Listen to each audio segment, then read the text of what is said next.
ជំរាបសួរអតិថិជនឥឡូវនេះខ្ញុំកំពុងតែនៅក្នុងផ្ទះគំរូ Grand Omnila ចង់ដឹងថាតើការរៀបចំផ្ទះគំរូ Grand Omnila នេះទាំងការដេក័រក៏ដូចជាការរៀបចំគ្រឿងសង្ហារឹមស្អាតនិងខុសប្លែកពីផ្ទះគំរូមួយបែបណាខ្លះចូលទៅមើលជាមួយនឹងខ្ញុំទាំងអស់គ្នា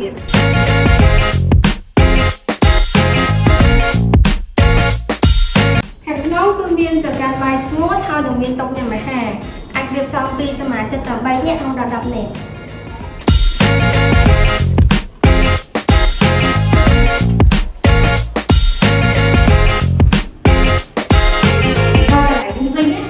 ដល់បាយសៅ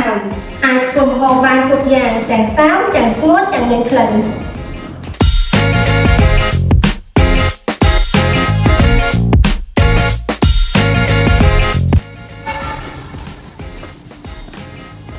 បន្ទប់នៃគ្រួសារដែលមានទំហំធំទូលាយ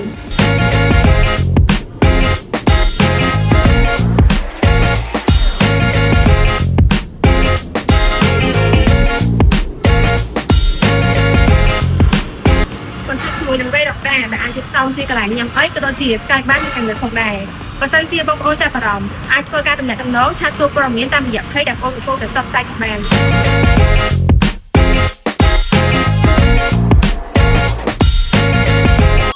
បុរី ML ធ្វើឲ្យជីវិតកាន់តែមានសុភមង្គល